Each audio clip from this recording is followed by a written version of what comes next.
so. Something like that.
Ladies and gentlemen, please welcome your host, Jack Tretton.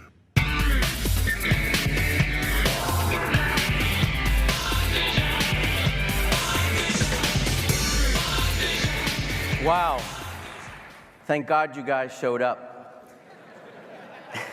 Given this industry's ability to keep confidential information, I was concerned that there really wouldn't be anything to be said at these press conferences.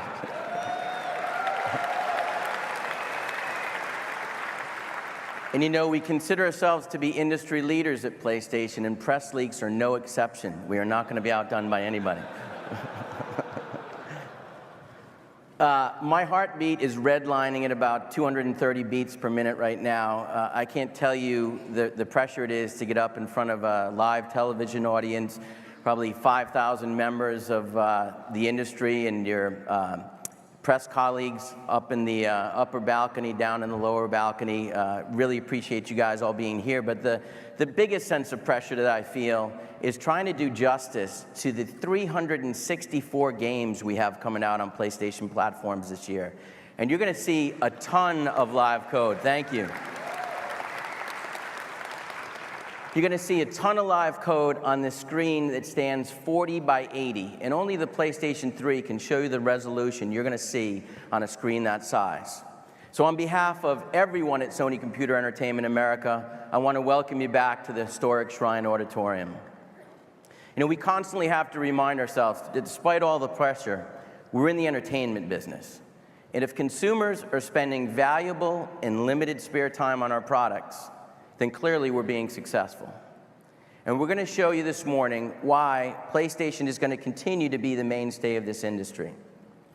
We've been committed to groundbreaking innovation and creativity since we entered this industry 15 years ago.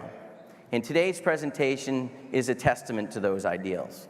You'll see why 2009 will be our best year ever, even better than the record year we had in 2008.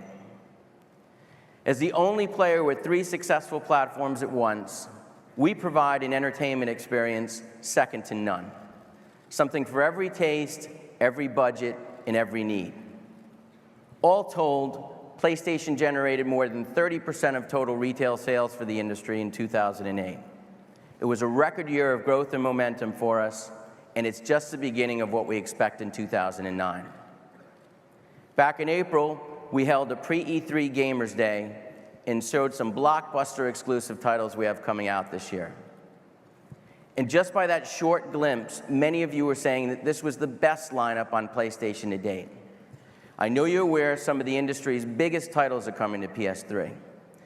Titles like Modern Warfare 2, Final Fantasy 13, Ratchet & Clank Future, A Crack in Time, Batman Arkham Asylum, Heavy Rain, Rock Band Beatles, and many more. When you look at the list, it's abundantly clear. In 2009, if you want to have the ultimate gaming experience, you need PlayStation. Now let's get started with the PlayStation 2. As I'm sure you know, PlayStation 2 is now retailing for $99, and the consumer response has been phenomenal. Last month's NPD numbers were impressive, but we also drove an additional 30% of our sales through distribution, Canada, and Latin America. And the fact that PS2 outsold next-gen systems in April is telling, but what's really amazing is that we did it in its 9th year, a true testament to why we talk so much about the 10-year product life cycle. But make no mistake, we don't intend to see an end to PS2 after 10 years. We're committed to this system as long as consumers see value in it. Now, we added nearly 9 million PS2 users globally to the PlayStation family last year. And now at $99, with more than 2,000 titles available, PlayStation 2 continues to be a huge value for consumers and a profit opportunity for publishers and retailers. PS2 remains the perfect family console with games for everyone. And this year, we're pleased to announce PlayStation 2 will feature nearly 100 new titles, including your favorite franchises. And remember, every time you see somebody purchase PS2 hardware or software this year, today's PS2 owners are ultimately tomorrow's PS3 consumers. A year ago, I stood on this stage and said that our goal in fiscal 2009 was to sell 10 million new PS3s, and that's precisely what we did. We grew the PS3 install base by 40% in 2008 and topped 22 million units sold globally. And as many of you have heard us announce, the fiscal forecast for 2010, which represents a total increase of 30% to a total of 13 million PS3s. Now, last year, Sackboy helped me announce that we were further expanding our presence in Latin America. Our retail sales in this territory have nearly tripled, and the rollout continues into Brazil, Uruguay, and Paraguay later this year. And we expect retail sales in the region to climb to $750 million. Now, thanks to great content and service enhancements, PlayStation Network had a monster year in 2008. We've seen the total registered accounts grow to more than 24 million worldwide, and we expect to see even more growth in 2009. Now, corporate stats are a testament to our success, but those numbers are derived from consumer acceptance. So let's talk about what consumers really care about: great games. I suspect the reason that some of you have bags under your eyes is because you've been playing Infamous non-stop since it came out last week.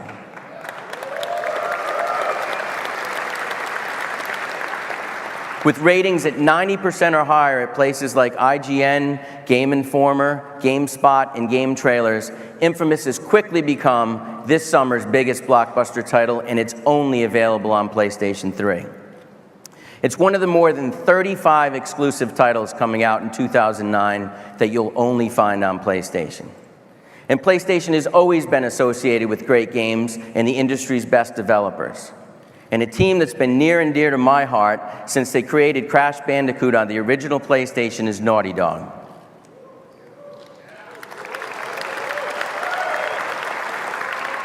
Uncharted: Drake's Fortune was a groundbreaking title on PS3, selling more than 2.6 million units globally. So it's my pleasure to introduce Evan Wells, co-president of Naughty Dog, to show you Uncharted 2: Among Thieves.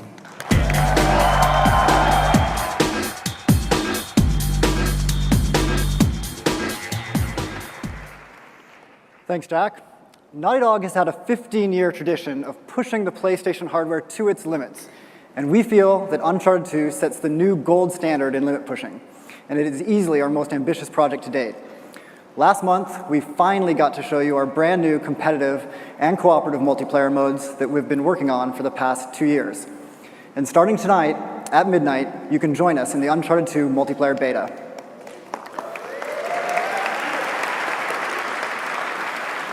But we promised we'd be back to show you more of our single-player campaign. So today, you'll see what is not only one of the best technical showcases on any platform, but an active cinematic experience like no other game out there. So I'd rather show you than tell you, so let's cut to the chase. Here is Uncharted 2: Among Thieves.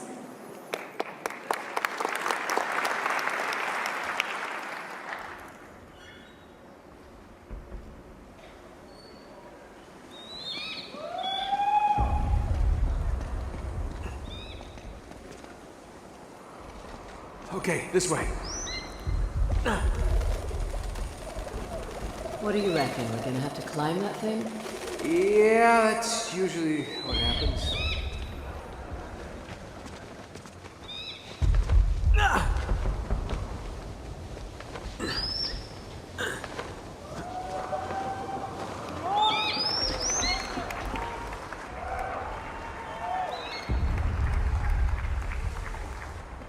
Come on, Nate, let's get moving!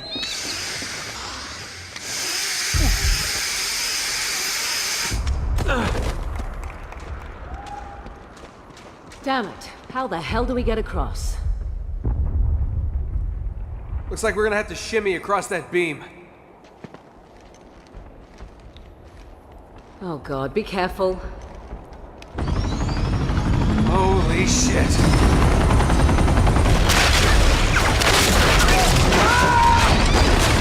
Here, I've got you. Give me your hand. Just go! Right behind you, go!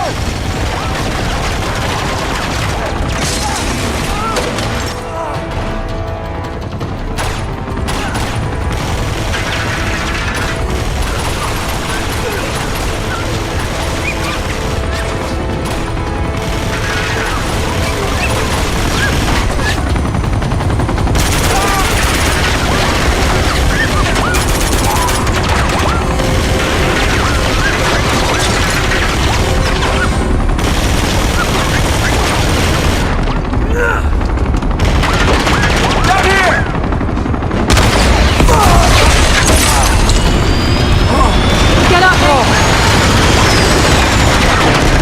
You okay? Yeah, never better. Damn it!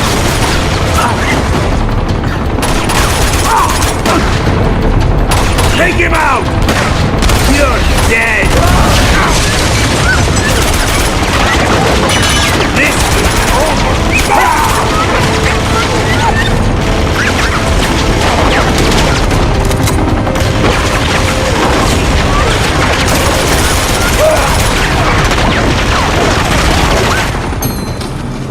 Hey! Get your head down! Coming at you!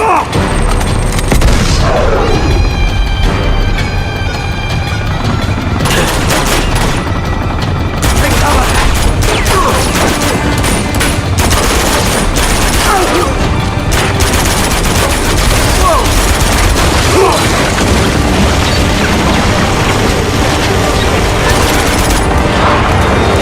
What the hell are they doing?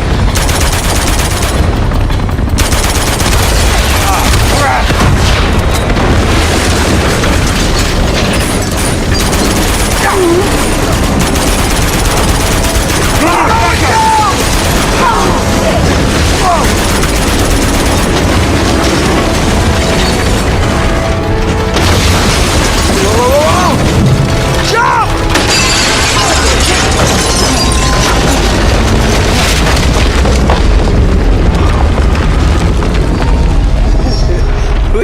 We were almost in that.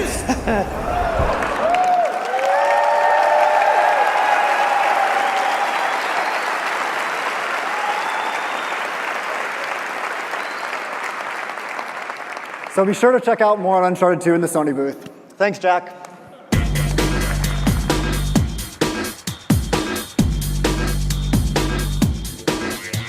How cool was that? I think you'll all agree Uncharted 2 is one of the best looking games we've ever seen. Oftentimes you hear us talk about only on PlayStation. It's not just a quantitative statement. More often than not, it's a qualitative one. It means only possible on PlayStation. That's a theme you'll hear us talk a lot about today. I'm excited about this next game, not just for one reason, but for 256 reasons. We introduced MAG on this stage to a lot of fanfare last year, and today we'd like to show you the first public unveiling of live gameplay. Here to show you this massive game is Andy Bodwin of Zipper Interactive. Andy?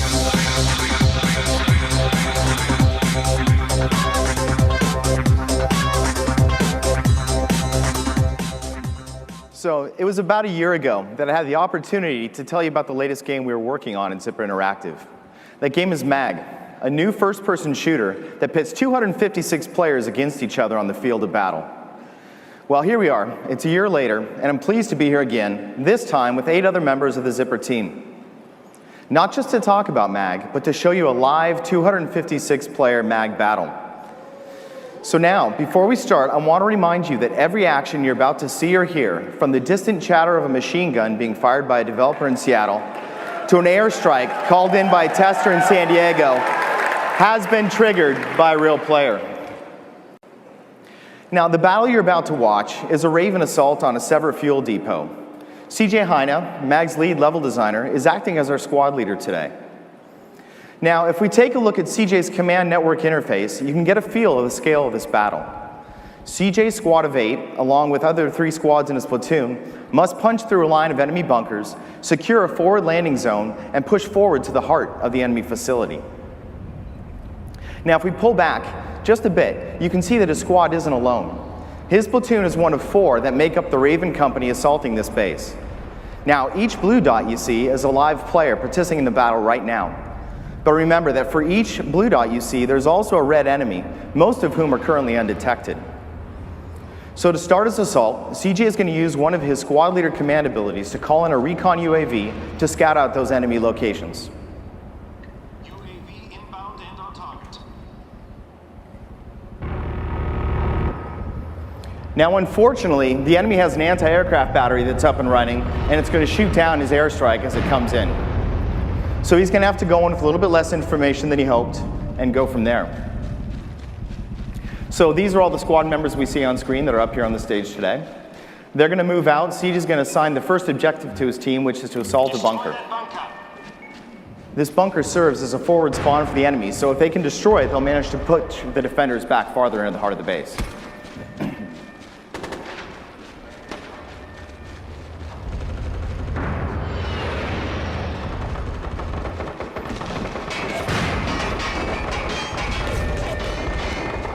So there's the bunker in front of us. Now, as we assault, we're going to switch over and take a look at the platoon leader perspective for Ben Jones.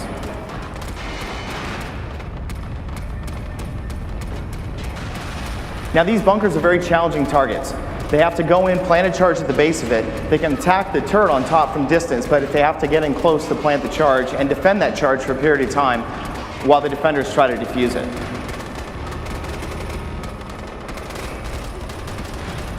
There you can see now, as the actions he's taking, because this objective has been assigned to the squad, he's going to get bonus points for every action he takes.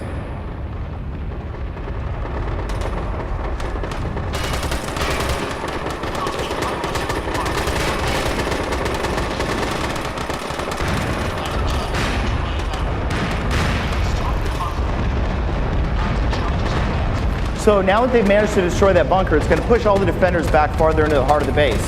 His team's going to move up, plant charges once again on that anti-aircraft battery that was causing him so much trouble earlier, and defend that. Now, taking care of this will do a couple of things, give a couple of advantages to his team.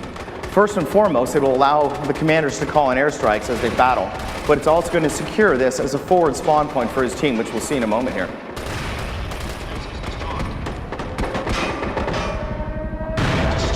You can hear that air raid siren, lets everybody in the battle, no matter which platoon they're in, know that the attackers in this area have secured that forward spawn. And now we have helicopters coming in, which serve as the forward deployment point for his team. So if anybody in his squad dies from this point forward, they will respawn those helicopters and be able to push forward. And they're also very powerful at securing this landing zone. They're all equipped with miniguns, once again, all commanded by real players. So now that they've managed to secure this forward landing zone, CJ is going to use another one of his command abilities. He tried to call in a UAV earlier, but now he's going to use an airstrike. He's going to call in a cluster bomb to clear the enemy off this wall and secure the point so his team can push forward and hit the heart of this facility.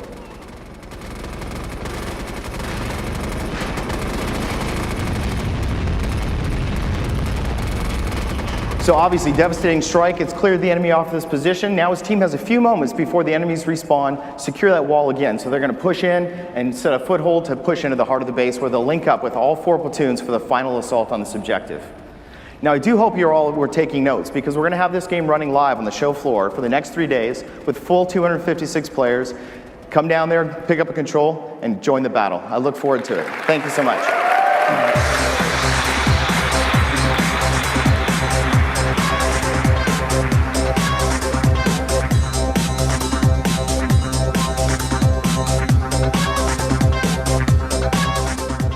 Thanks, Andy. I know we're looking forward to MAG making its debut on PlayStation 3 this fall. So let's go.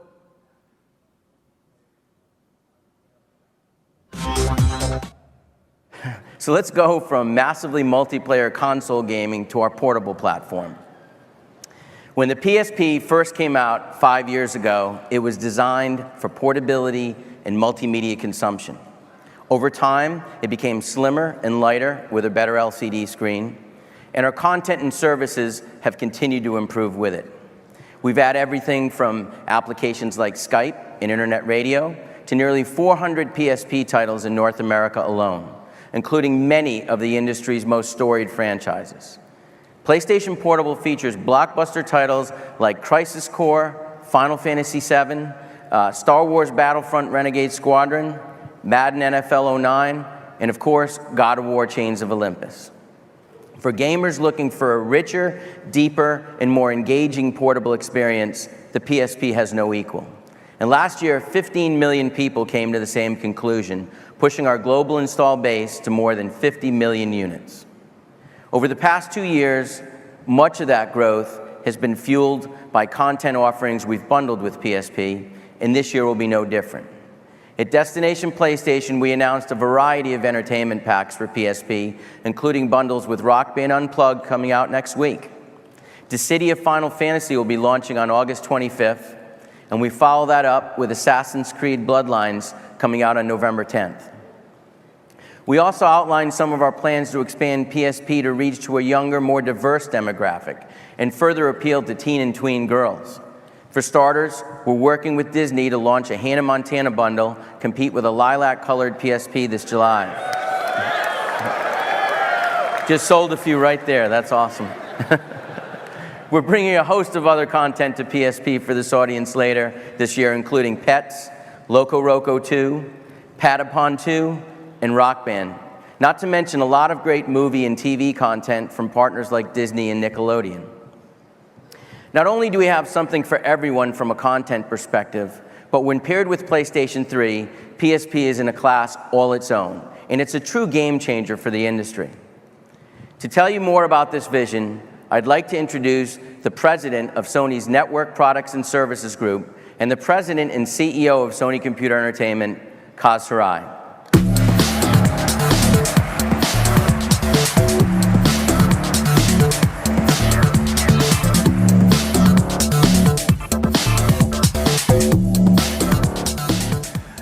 Thanks, Jack. I'm really excited to be back here on stage here at E3. I was part of the crowd last year, but I couldn't resist the temptation to be back on stage this year again. So it's a pleasure to be back on stage. So PlayStation grew from infancy to adolescence in the very heart of the digital era. And PlayStation's evolution is tracked precisely with, and obviously in many cases, helped lead the increasing comfort consumers have with digital technology. And 2 years ago, we sought to understand more about how consumers were using that digital technology. So naturally, we went on the road, visiting with publishers, developers, and gamers to ask how we could make the PSP better. And this feedback actually went right back to our engineering team and led to changes in the design and the features of the PSP. So it's my pleasure today to officially introduce the next step in the evolution of the PlayStation Portable. For those who live a more digital lifestyle, who are downloading content across the network, who no longer need or desire tangible media like UMDs, CDs, or DVDs in their homes or backpacks or in their briefcases. And I have it right here in my pocket. Here it is.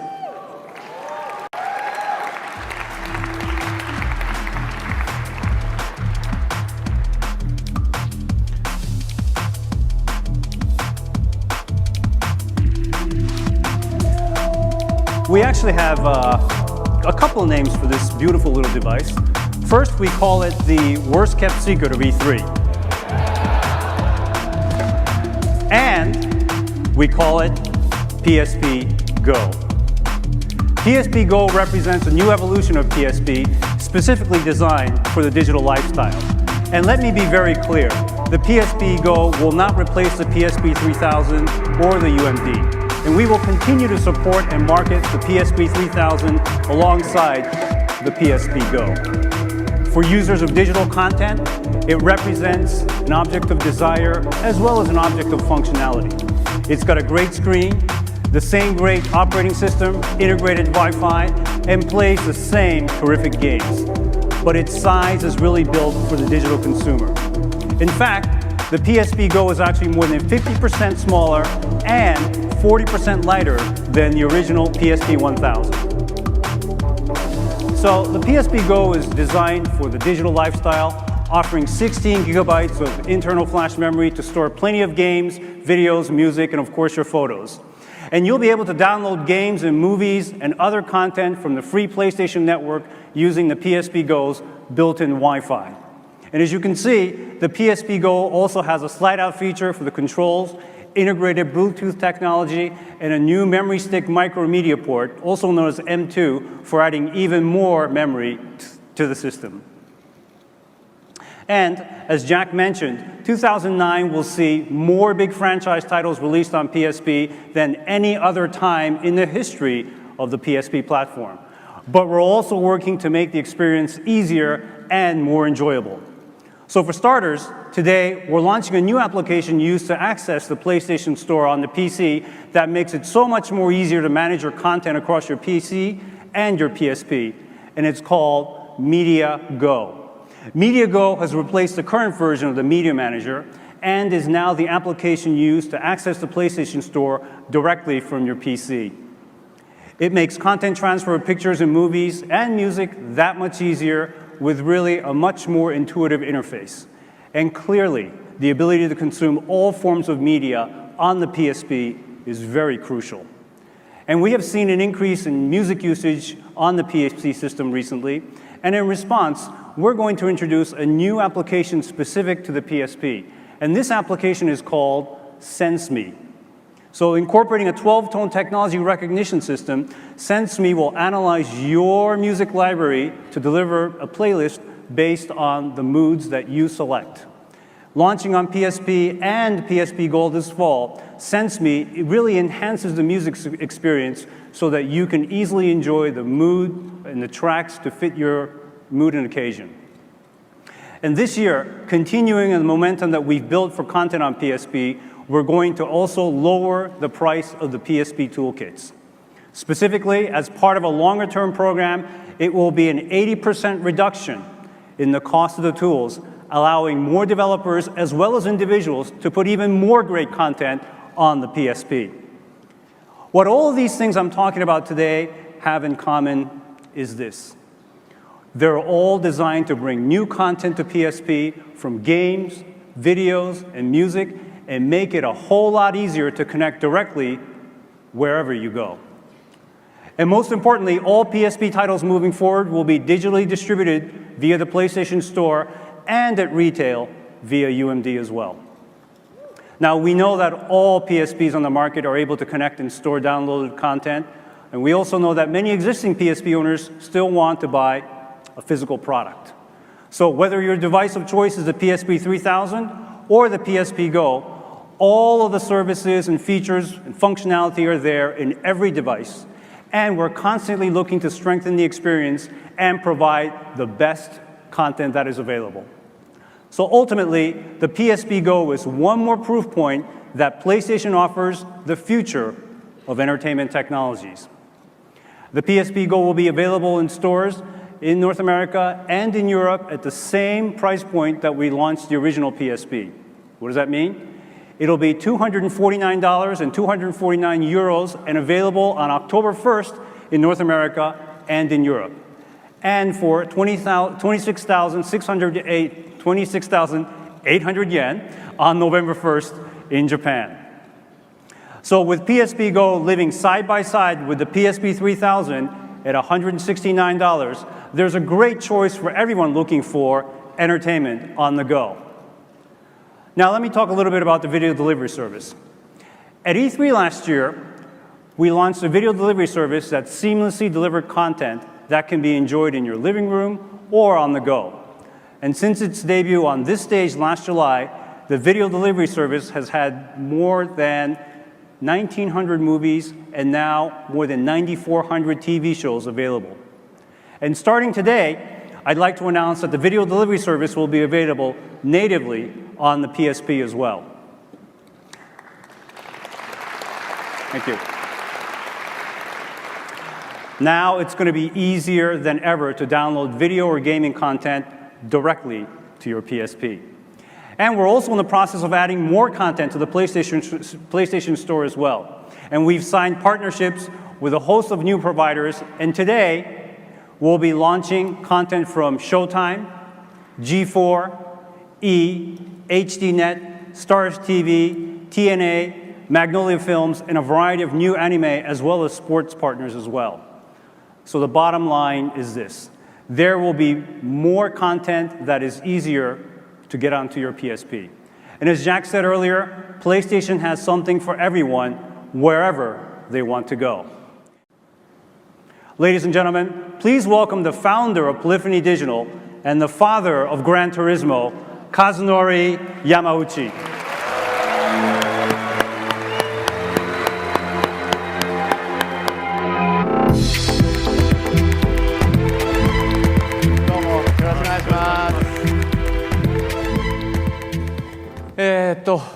皆さんにですね、今日、この場で本当に長い時間、お待たせしていた、グランツーリスモ PSP の、発表ができることを、本当に光栄に思っています。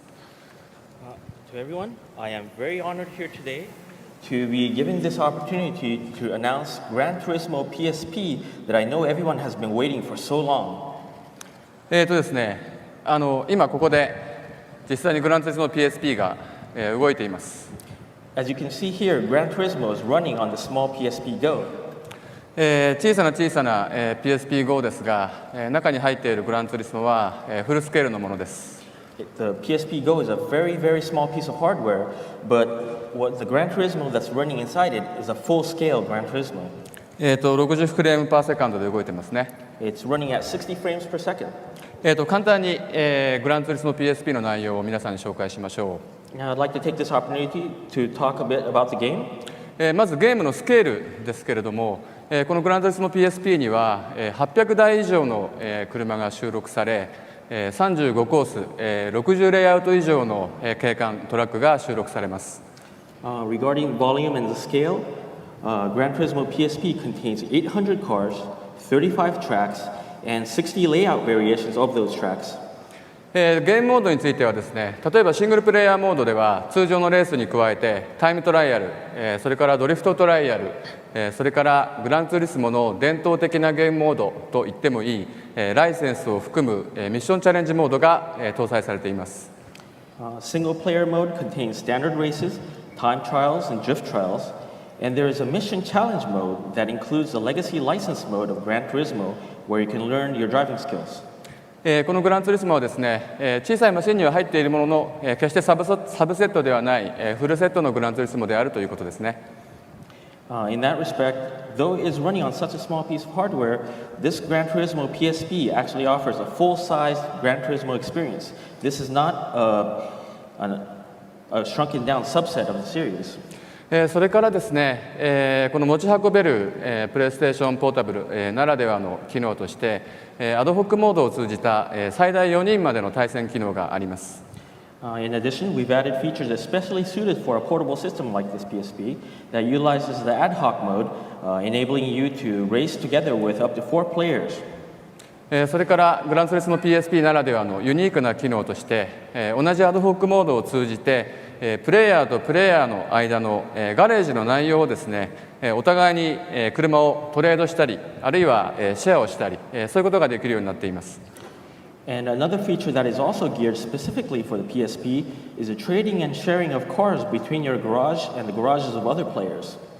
全部で800台以上もの車ですから、当然一人で、それを全部獲得するというのは大変、困難な作業になるわけですが、今回のグランツーリスモ PSP では、言ってみれば友達みんなで、その車たちを、獲得していけるように、設計されているということです。Because there's over 800 cars contained in the game, it would be fairly difficult to gather all the cars by yourself. But the game is designed so that if you get together with your friends, it'll make it much easier. PSP を持って、友達に会いに行く、車のトレーディングをしに会いに行く、友達同士で集まる、そこでコミュニケーションが行われて、お互いのガレージに車が入る、そういった、行為そのものがですね、グランツーリスモ PSP というゲームの一部であるというふうに僕は思っています。To have people meet with others and connect in ad hoc mode, to take your PSP and gather all your friends is something that I think is an important part of Gran Turismo Psp. 会場にはですね、E3 の、コンベンションセンターの会場には、たくさんの、プレイヤブルなグランツーリスモが、並んでいると思います。ぜひ皆さんご自身の目で、きちんとしたしっかりとしたグランツーリスモが、この小さなマシンの中で動いているという様をですね、ぜひ確認してみてください。We have many Gran Turismo PSPs on display at the E3 show floor today. I'd like you all to take a look and see for yourself with your own eyes that Gran Turismo is really up and running on this compact piece of hardware. 最後にですね、僕らポリフォニーデジタルが、グランツーリスモ PSP についての、ビデオを、作って、用意してますので、それを、皆さんにご覧いただきたいと思います。今日はですね、本当にお時間を割いていただいてありがとうございました。And finally, I'd like you all to take a look at a video we've prepared for Gran Turismo Psp to show everyone. And thank you all for your time today.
PlayStation.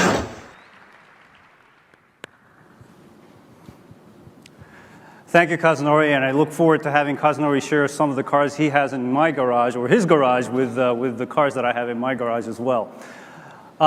It's really no wonder that the GT titles have sold more than 52 million units worldwide and have really helped to define the PlayStation brand as best-in-class gaming.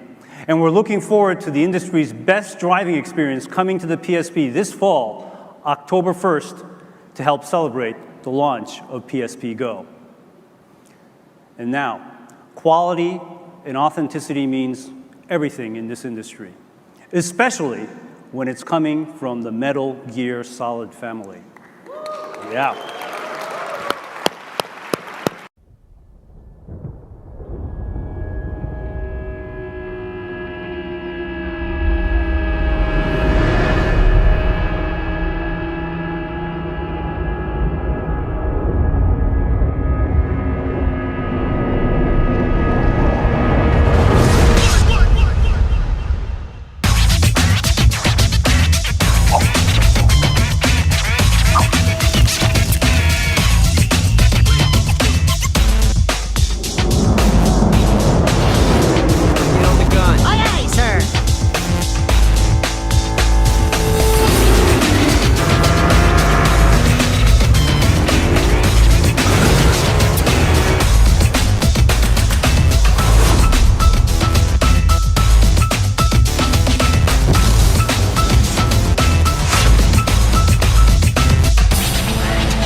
Sounds like we got a lot of your favorites in there. And I'm sure you can see PlayStation Portable is set to have a tremendous year.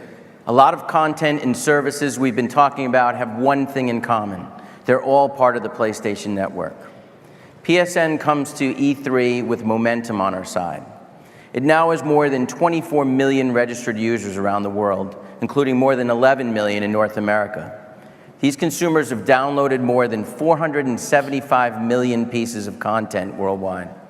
And in the past year alone, our install base of unique consoles has grown 150%.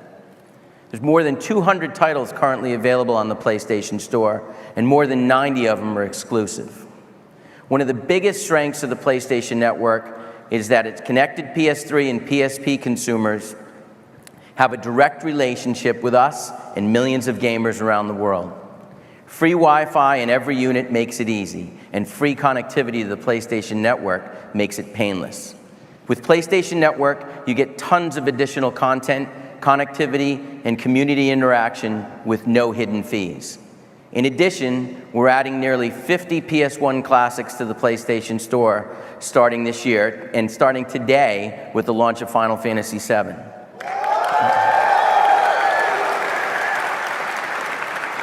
We've always believed by offering free access to online gameplay, we could aggregate a huge audience quickly, and that's exactly what we're doing. One of the other things we're excited about on PlayStation Network today is the rapid growth and the momentum of PlayStation Home. As you all know, Home is an ever-evolving 3D social network that represents the PlayStation community. Built for PS3 users to meet, chat, share, and launch into gaming experiences together. With more than 6.5 million people worldwide, Home has quickly become the de facto standard for the world's console gaming community, and it's only available and only possible on the PlayStation 3. Home is growing by leaps and bounds, with over 100 virtual items coming to Home each month. The buzz this dynamic new marketplace creates is remarkable. For example, Capcom's Street Fighter IV and Resident Evil virtual items have sold approximately 100,000 units in less than 2 months. Home spaces have a similar impact on the PlayStation community. In April, the EA Sports Complex launched and experienced more than 1.5 million engagements in just 1 month. We're working further to expand Home with some killer new content for franchises like Infamous, Buzz, and SOCOM, as well as titles from key publishers such as EA, Ubisoft, Activision, Capcom, Namco, and Eidos. It all goes back to gamers wanting to connect around their favorite games and franchises in ways that are deeper, more meaningful, and extend beyond what is possible in other consoles. For those of you who haven't seen what's going on in Home recently, here's a quick video to show you how far the platform has come since we launched it 6 short months ago.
Thank you.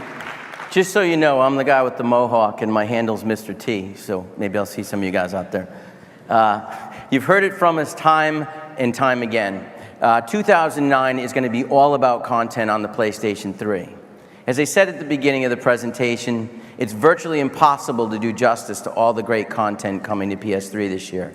So we're going to roll a video that shows off a sample of what's on tap for PlayStation 3.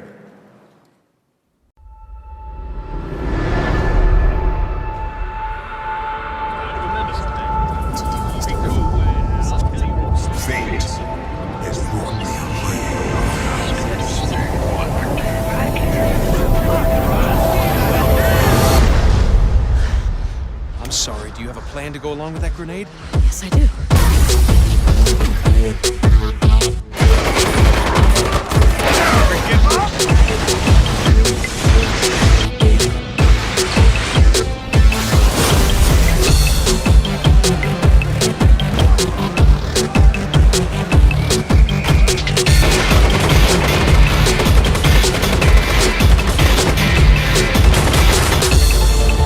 I set a trap! Hell yeah! I mean, hold on a second. I give you wonders of plenty and sights unlike any!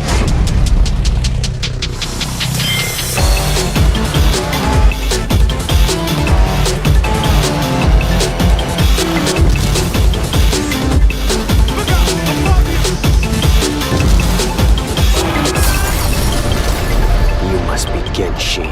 The bloodline of the Dragon Ninja ends here.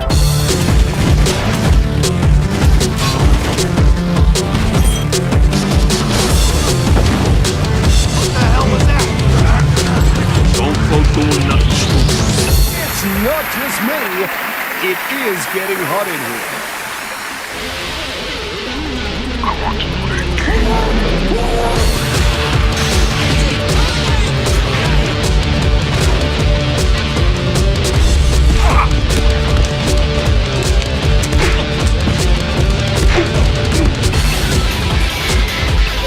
Let's see how you mini-liver clowns will stand up to a god next.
There's a lot of amazing games in there. From Infinity Ward's Modern Warfare 2 to Capcom's Lost Planet 2, which will be shipping in early 2010, we're proud of the fact that over the past 15 years, the greatest franchises in the industry have been synonymous with PlayStation platforms. For more than a decade, Rockstar Games have been delivering unrivaled interactive experiences to fans all over the world. Grand Theft Auto, Bully, Midnight Club, and Manhunt all began on PlayStation.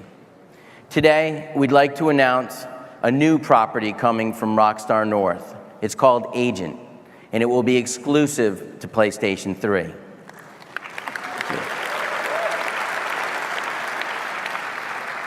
Agent will take a player across the globe amidst the shadowy world of espionage and assassins in the darkest hours of the late 1970s. It's clear that Rockstar recognizes PlayStation as an ideal place to build an audience, and that's why we're thrilled to have Agent coming exclusively to PlayStation. You're all aware of the impact GTA had on our platforms, and we expect Agent to have the same must-have value. Now, Ubisoft Assassin's Creed is a franchise that took the industry by storm in 2007 and went on to sell more than 8 million units globally. Today, I'm pleased to welcome Sebastian Poole and Patrice Desilets from Ubisoft to show us Assassin's Creed 2 on PS3.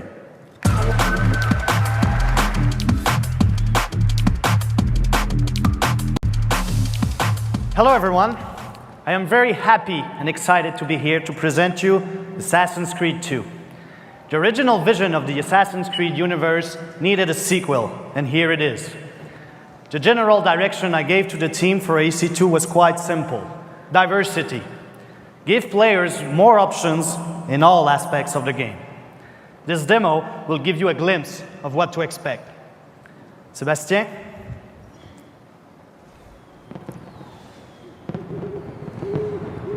AC2 starts right where AC1 ended, with Desmond Miles using the Animus machine to relive an ancestor's life. But this time, he will experience a different time period, the Italian Renaissance. Ezio, Leonardo says that the machine is ready. It's at the top of the tower. It's you! Meet Desmond's new ancestor, Ezio Auditore da Firenze. The Italian Renaissance gave us the perfect setting to exploit what was so great in AC1. Believable crowds, dangerous times, and beautiful open cities. All that during a pivotal moment in history, the birth of the modern world. Ezio's story is about a young Florentine noble on a quest for vengeance. It's about someone who had to deal with a great loss. To help character progression, we've constructed our game around someone who isn't an assassin at first, but who will learn to become one with the help of some friends. Leonardo da Vinci is one of those friends. Ezio will use him as his own personal inventor. Leonardo will make him weapon upgrades, gadgets, and machine, like we have here, his famous flying machine.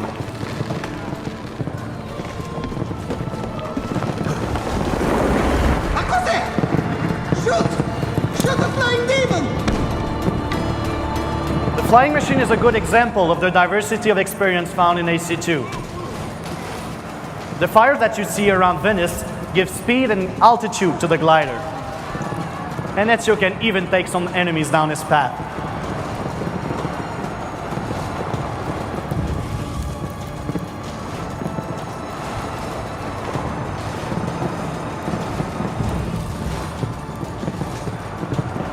The target Ezio is after is hidden inside the Palazzo Ducale that you see right here.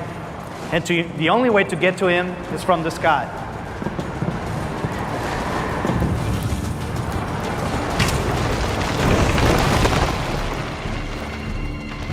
That thing! Stop!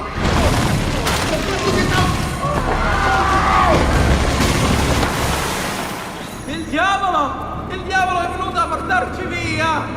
Coward. The devil's not the one you need to fear. Tell him hello for me! I know you're here! Assassin! Show yourself! Or are you afraid? We work hard also on giving more assassination techniques to Ezio, making him even deadlier than his Crusades counterpart, Altair.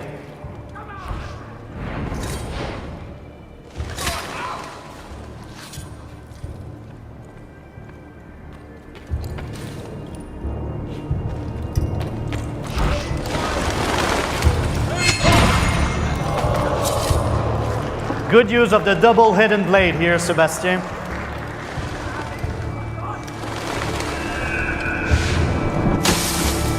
Here we have an example of our new AI archetype, the Seeker. Hiding spots are not so safe anymore.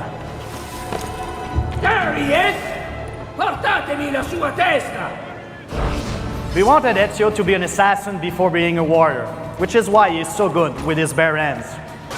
He lets them disarm his enemies and use their weapons against them. There will be over 30 different weapons in the final game, not to mention the 6 additional unique weapons you will be able to unlock if you play Assassin's Creed Bloodlines on the PSP and connect it to your PS3. Ezio's target, Carlo Grimaldi. You really are the devil. Wait! I'm sure we can come to an arrangement. I'll give you anything you want. Name your I make this sacrifice for the greater good. Requiescat in pace.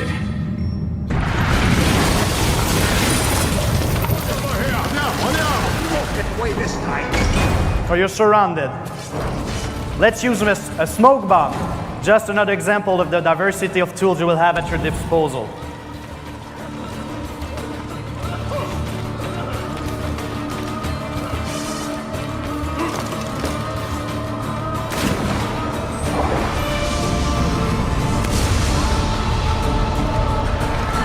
Thank you. Thank you. So this was the AC2E3 demo. I hope you enjoyed it. But I must inform you, the game is massive in scope. This is just a short sample. You'll have the opportunity to experience it at its fullest really soon. Assassin's Creed 2 and Assassin's Creed Bloodline on the PSP will be on the store shelf this holiday. Thank you, and have a great E3.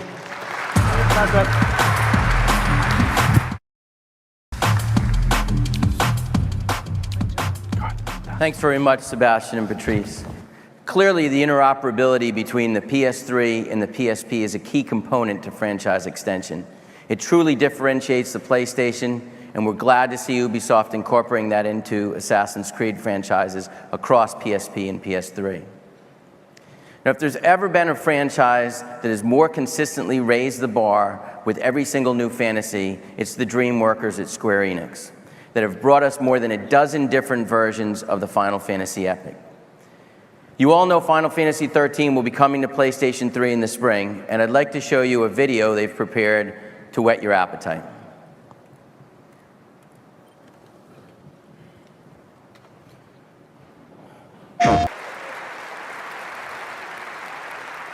PlayStation.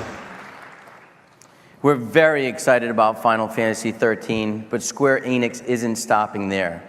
They're also hard at work on the title that comes after that. And I'm proud to introduce and show the first footage anywhere of Final Fantasy XIV.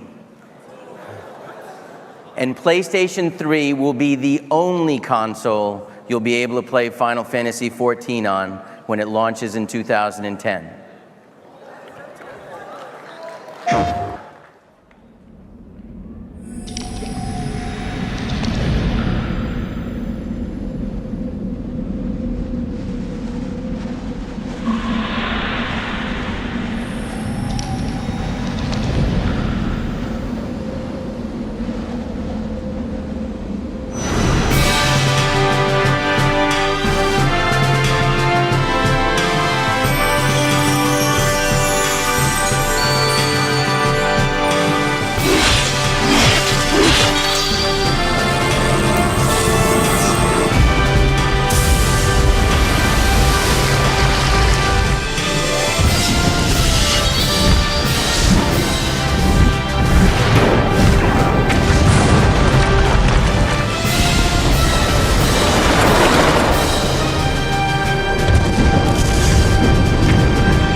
Thank you.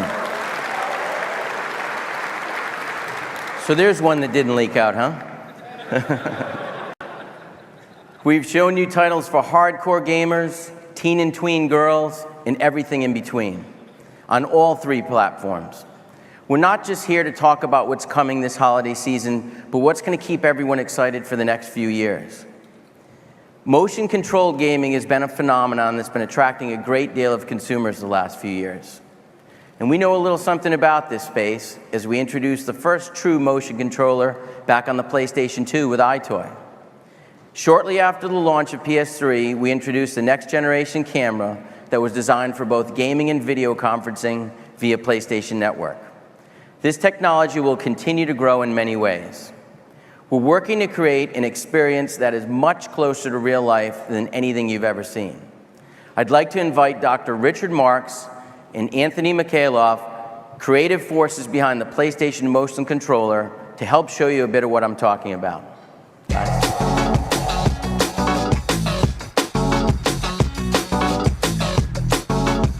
Thanks, Jack.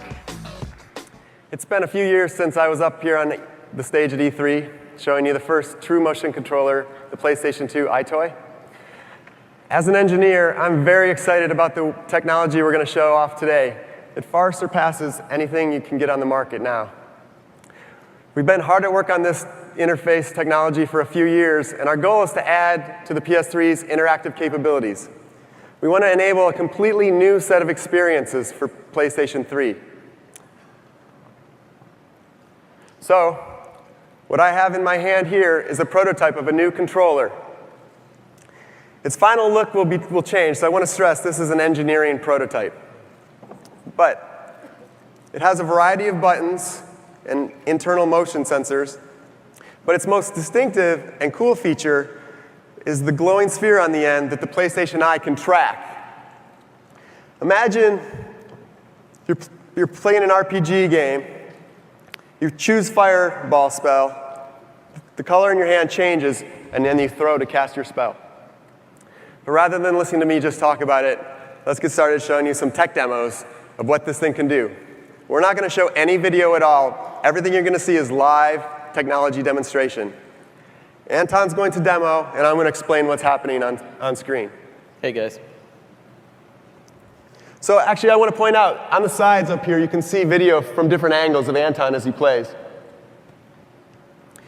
So this first demo, what we have is like a virtual television set with a PlayStation Eye, just like we have it set up here on stage. So you can see when Anton moves the controller here, the controller moves one-to-one just as he moves. In order to let you see this better, Anton, if you can turn on the video on the television there, we're putting the PlayStation Eye's video on this virtual TV. So you can see as Anton moves, it moves exactly as he moves. This is true one-to-one tracking. This is the first time you've ever been able to do this. And we can show this better than anyone else because we have the video from the PlayStation Eye. That racket is actually in the virtual world. It's in Anton's hand. It's still hard. So, of course... No way. So sports are kind of a no-brainer, but you could hold anything in your hand. I do want to point out, notice how fast it's tracking his motions. All right, let's try this. Yes.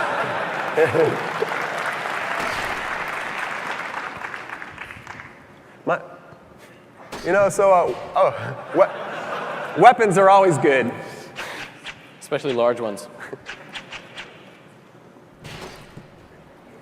So my son loves this demo, actually.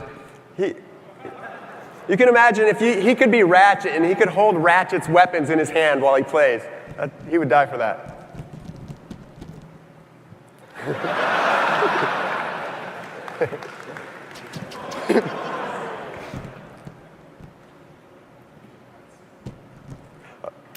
Okay, we have a flashlight now. Notice we have true 3D pointing. He can move around and point from any position or angle here. Okay, the flashlight's pretty cool, but do you have anything with a little more firepower, maybe? Oh, yeah. A foam dart. Nice shot, though. All right, let's see more what else we firepower. Now we're talking. Gold Desert Eagle. So, of course, the PlayStation, this new controller, and motion control in general, people have thought are more of a casual experience. And we expect very great casual experiences.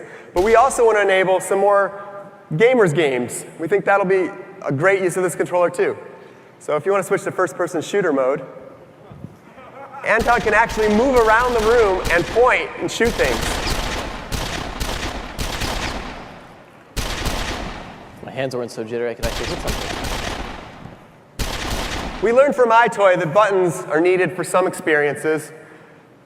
There's some experiences you can do without them, but some experiences there's just no other way to do. There's really no other way to do this without a trigger. It just wouldn't feel right. Okay, so let's see anything else? I think we got one more thing. This is always difficult. Oh, yeah. So you can imagine the kind of special effects we could overlay with the video and the graphics here. Now, we're going to switch gears completely here. This next demo, it may look simple, but it's one of the hardest things to do precisely. Anton is effectively reaching into the scene, bridging the gap between the real and virtual worlds. This is the foundation for the ultimate sandbox. You could build anything in this. The game development is really excited about this because the possibilities are limitless here.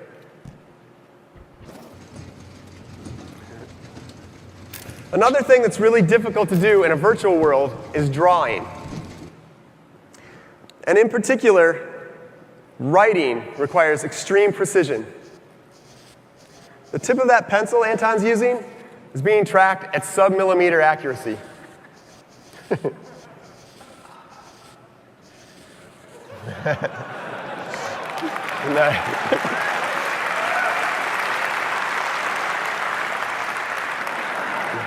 So the pencil shows off the precision really well, but for something a little more artistic, Anton's going to move on to some more paintbrushes here.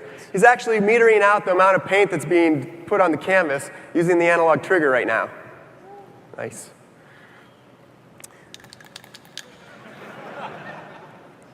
For something like a spray paint can, the angle actually matters of what he's doing here. Ooh, dripping right down the wall there, nice. Yeah. Of course, you know, if you just want to mess around. You can do that too. So drawing is a kind of fundamental capability, but it doesn't have to be used literally. Let's see what else we got. You could use it instead, say, to lay out a path of objects. Oh, I'll help it out. You know, we could always try again. Better. Other things that use drawing are selection. Selection is one of the keys to something like a real-time strategy game. Finally, we have an interface on a console that lets us do real-time strategy. Here you can see Anton's lassoing troops, and then he draws a path for them to follow.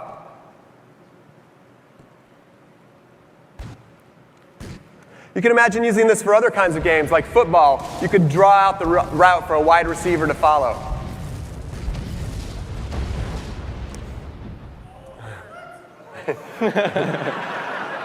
Blurring the lines between RTS and first-person shooter here. We already showed first-person shooter once, Anton. Well, it's always good. All right. Anton's going to set up the next demo, and we're going to shift gears here a little bit. We're going to step out of our room here and move into a virtual arena. We're going to show you some character control, actually. So as you can see here, my motions are mapped directly onto the character. When I move my sword and shield, he moves them exactly as I do. Hey, everybody. Of course, this is no good if you can't hit anything. So we've all seen lots of demos with swords and shields before, but the kind of precision Anton's getting here with the tip of that sword is just crazy. Tickle, tickle, tickle. Of course, we can do all the standard moves. We can thrust high, low, sweep, hit high. And this is one of my favorites.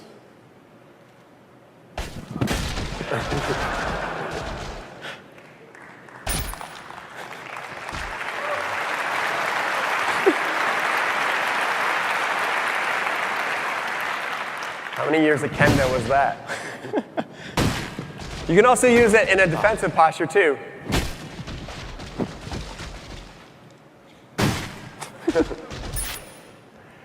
Now this is a little bit different. Now we've shown you, you can see one-to-one Anton's hands moving, and the virtual hands move exactly as he does. You can point and throw, no problem. You could reach around an enemy that's coming at you. He's doing behind the back. You can really do anything you want with this. Let's see here. Ooh. Now we're going to finish off with everyone's favorite in our lab's interface here, the Archery Mechanic. He reaches behind his back, pulls out an arrow, and knocks it.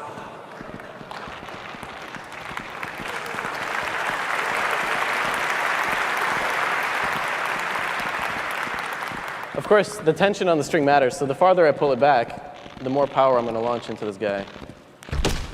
All right, Rick, call the shot. The farthest guy on the right there. Gangster style, yeah.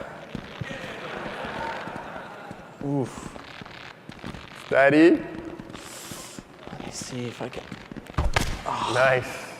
Let's go for something a little more dramatic. There we go.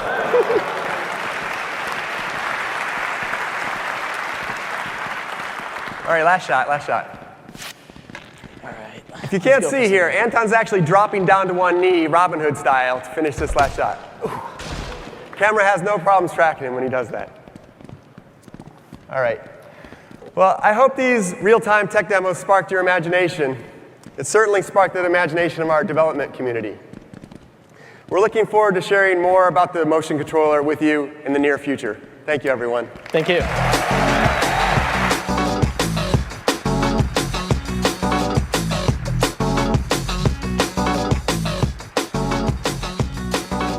Not everything got out. This is going to be a really exciting part of PlayStation's future. So thanks to Rick and Anton for giving us an early glimpse today.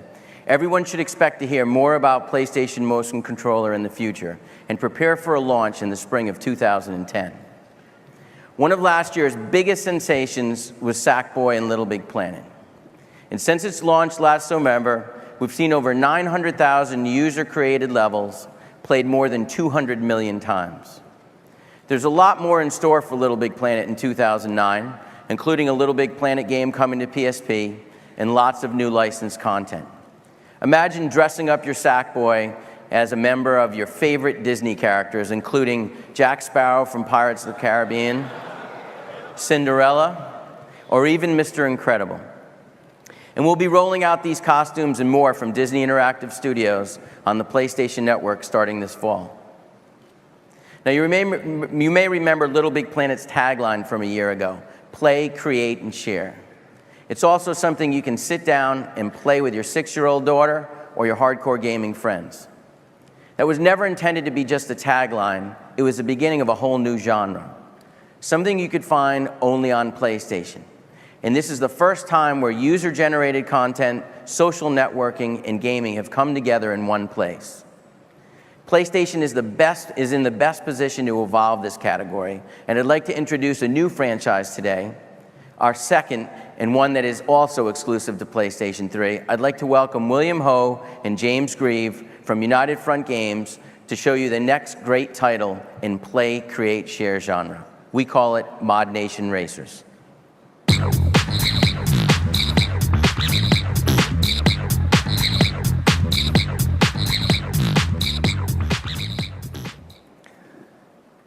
2 years ago, when we first heard the phrase play, create, share, it inspired me, us, and I'm sure most of you as well.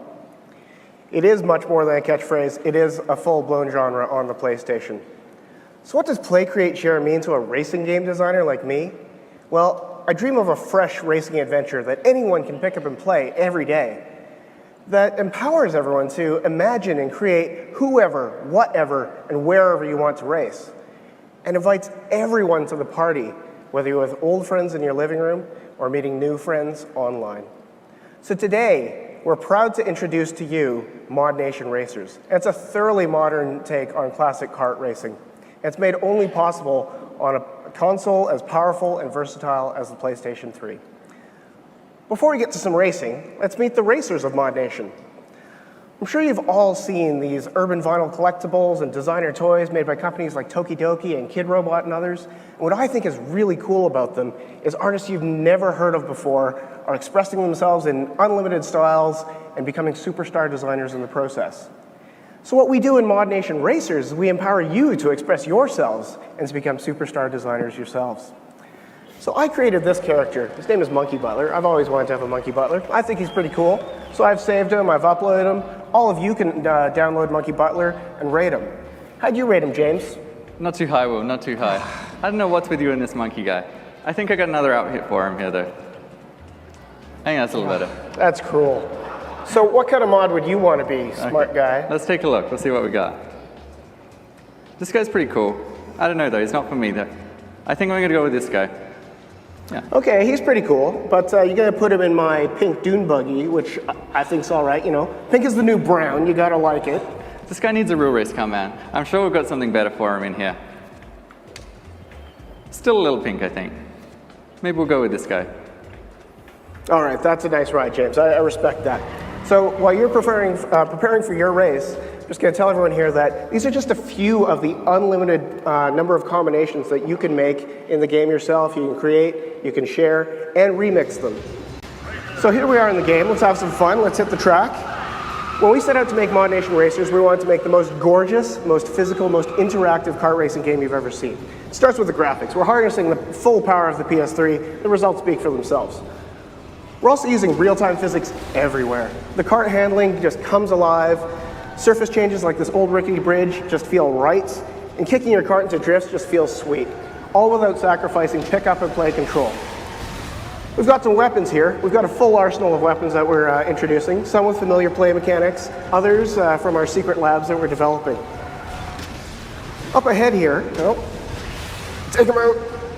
Up ahead here, we're going to see some of the more physical and interactive elements, such as this launcher. We've also got a stomper. We've got a, we call it the Devastator. Takes out opponents. You feel the ripple. You feel them being taken out. This one you can activate remotely. And, learn to drive, Coder Boy. Sorry, better luck next time. So that's a bit of the racing in Mod Nation Racers. This track was made using a tool we call Track Studio. We wanted to empower racers like you to become creators yourselves. It's ridiculously easy to use. So we're going to show you how it works. We're going to blow away that track, which was made in Track Studio. We're going to start a brand new track. And we're going to try to do this in record time in under 5 minutes. Are you up for it? See how we go. We'll see how we go. So the reason why it's ridiculously easy to use is because we let you create by playing. And James is going to tell you what he's doing here. Like Will said, this is super easy. We're just using regular driving controls here. We've got elevation on the right stick so we can make some hills. And it's smart enough that if we cross over the track, it's going to put in a little overpass or something for us. So we're going to keep this track pretty short, I think. Just make a little straight here. And then we'll bring it back to the finish line. We just have to drive back through the finish gate to close this off. All right, bring it home, James.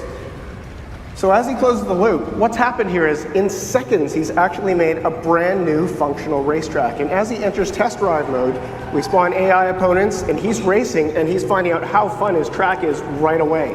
How's it feeling? Feels pretty good, I think. Feels pretty good. We better dress it up though. All right. So I kind of like off-roading. Can we add some dirt roads to our track? I think so. We've got something here for you. So we'll just select dirt from our palette here. And this is as simple as just dragging it out over the track. We can change the surface type. So that's pretty easy.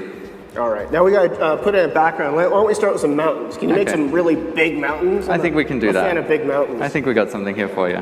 We'll just make this brush a little bigger for you and just start pulling away here. This is really satisfying. Bigger. I love big mountains. They Bigger is always better. remind me of our home in Vancouver, British Columbia. They're beautiful mountains there. Nice. So I think we need to add some water. I think we can do that as well. We just turn the brush around and we'll just drag this out through here. And then we've got a lake for these guys. I think one last thing we're going to need to do here, though, is we're going to have to even out this hill here. So we'll just make the brush a little smaller. And once again, we can just drag this around and we'll bring up another hill. And we're all good. That's looking pretty good. One last thing while we're here. We'll go to our surface brushes. We've got a ton of surfaces to choose from. We're just going to go with some dirt around here today, and we can just spray this down like this. Nice and easy. All right, I think it's time to add some green. Can you make a forest? I think we got something here. Let's see. We'll go to our props. We'll just bring the cursor back through here. I think a couple of trees around this corner is probably going to look pretty good. Ooh, so we'll just start around here, and we'll just start laying these guys down. Once again, this is nice and easy. Just drag it out around the road. We can speed it up. Come back into the middle here, and we'll just fill out the center here, and I think we're good. Nice. So that looks nice. But where do the Mod Nation racers live? I think we need to build a village for them. Yeah, I think we got one of them in here. So this is in our palette. It's our village brush. Once more, we can just drag this thing around the side of the track and just start laying these down. We'll speed it up again. That's pretty satisfying. So now we're just going to fill in the middle of the track as well, I think. There we go. That's awesome. I think that's probably pretty good. You know me, I'm kind of a reckless driver, so we need some objects I can smack through and maybe some weapons that I can pick up. I think we've got something here. We'll go with some safety cones around the inside here. That should make it nice and fun. And then I think we'll do a couple of weapons on the dirt section. So we'll just come back through to here, select our weapon pickup, place a couple of these down, and I'm going to drop in a little extra for myself just in case I get in trouble in this race. Cool. All right, I think we have to hurry up. Time's ticking. One more thing. Okay. I've got to drop in some of these little guys. I love these little guys. James. You have to forgive my friend, he's from Australia, so we'll indulge him. Yeah, I like mountains, he likes sheep. Okay, finishing touches. Okay. Bring it home. I think we're going to raise the water here. That lake's pretty cool, but I think it could be a bit higher. So we'll just, whoa, that's a little too high. We'll drop that down a bit. That's about right, I think. Last thing we're going to do here is we're going to put in a bit of a sunset. It's always nice. So we'll bring the sun around to this side, I think. Just drop down a little so we can see it. Bring it down in the sky. That's probably a little too low, but we'll bring that up about there. I think that's going to be good for us. Awesome. So why don't you go into test run mode and see how it is. What's just happened, folks, is James has created an original track from scratch. It's fully populated, fully lit, it's fully playable within seconds. And now we're going to have some fun here. He can continue tweaking his track using a whole host of tools. He can save it to the PS3 hard drive. He can upload it. Other people can play it online. He can even download it and remix it. Oh, these guys are tough. I'm going to have to take them out. I think you built a pretty tough track. You have to strike back with your secret weapon. Yeah. Nice. Awesome demo, James. That was incredible.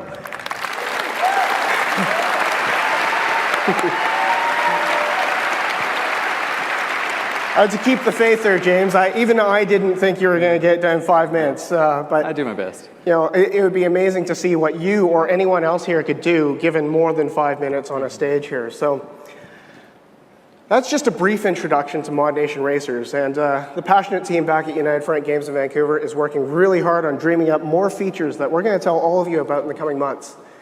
But in the meantime, what really drives us every day is dreaming what all of you are going to race, create, and share when the game is released in 2010. Thanks, everyone. Thank you. Have a good E3.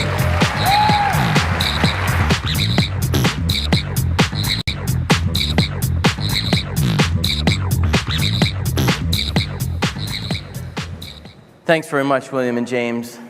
Now it's my pleasure to give you a sneak peek at another upcoming title being developed exclusively for PlayStation 3. It comes from the wildly creative minds of Fumito Ueda, whose previous games, Ico and Shadow of the Colossus, have as much heart and soul to them as they do action and adventure. Here's a new glimpse at Ueda-san's next masterpiece, the third title in the trilogy, known as The Last Guardian.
PlayStation.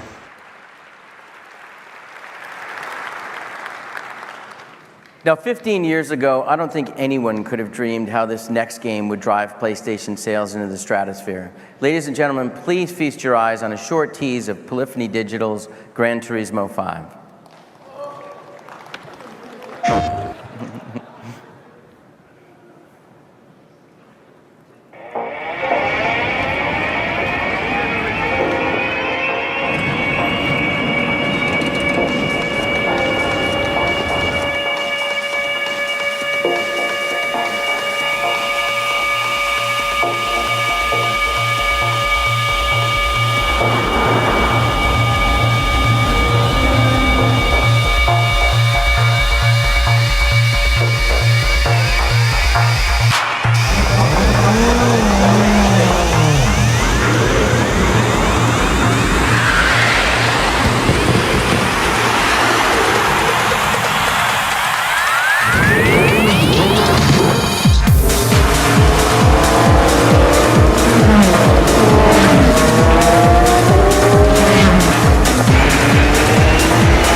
PlayStation.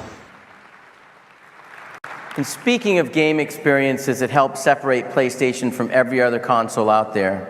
And one of the reasons that we hold the 10-year value proposition so near and dear to our heart is due to this next franchise, which was produced some of the best titles on the PlayStation 2 and PSP platform. This is one of the most eagerly anticipated games of this generation. I'd like to invite Stig Asmussen to the stage to show you the first few minutes of the jaw-dropping God of War 3.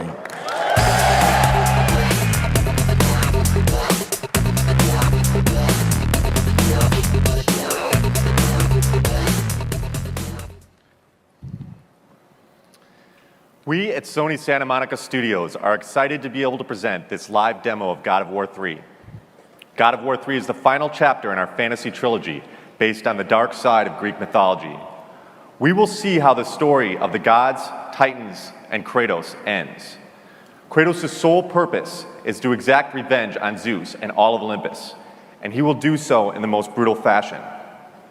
I think this demo does a fantastic job of describing the energy and spirit of this brutal nature. Now our design director, Todd Pappy, will take point on the controls, and we'll get into our demo.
cutting the presentation here.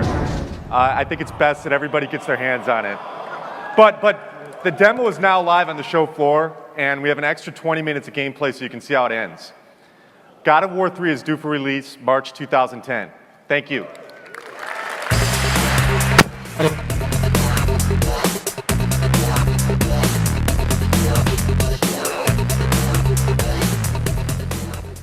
So keep in mind, when you're playing God of War 3, this is an experience that's not just exclusive to PS3, it's only possible on PS3. With everything you've seen here today, I hope you'll agree this is going to be one of the biggest years in PlayStation history.